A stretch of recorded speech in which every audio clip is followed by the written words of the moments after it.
ગુજરાત સરકારની પ્રશાસનિક સેવામાં અભૂતપૂર્વ ફેરફાર કરવામાં આવ્યા છે. એમ કહો કે 2027ની વિધાનસભાની ચૂંટણી અને એ દરમિયાન 2027ની જાન્યુઆરીમાં યોજાનારા વાઇબ્રન્ટ સમિટને લઈ અને આખી રૂપરેખા અને આખું માળખું જાણે સીએમઓએ નવું તૈયાર કર્યું હોય, એ પણ પ્રધાનમંત્રી નરેન્દ્ર મોદીના માર્ગદર્શન હેઠળ.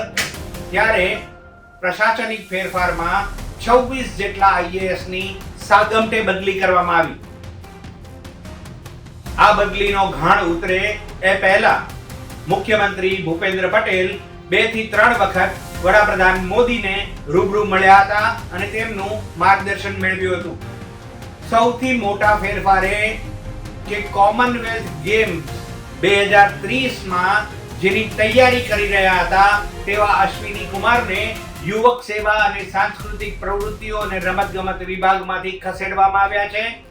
અને સૌથી મોટા સમાચાર એ છે કે અવંતિકા સિંહ ઇન્ફોર્મેશન બ્રોડકાસ્ટિંગ વિભાગના સેક્રેટરી, જે સીએમઓને સીધો રિપોર્ટ કરતા હતા, તેમને પણ બદલી દેવામાં આવ્યા છે અને તેમની જગ્યાએ વિક્રાંત પાંડેને મૂકવામાં આવ્યા છે.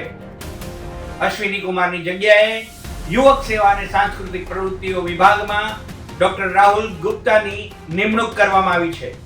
જુઓ 26ના પહેલા પ્રશાસનિક ફેરફારના 26 આઈએએસમાંથી મુખ્ય પદાધિકારીઓને ક્યાં ગોઠવ્યા અને ક્યાં કોણ બદલાયા.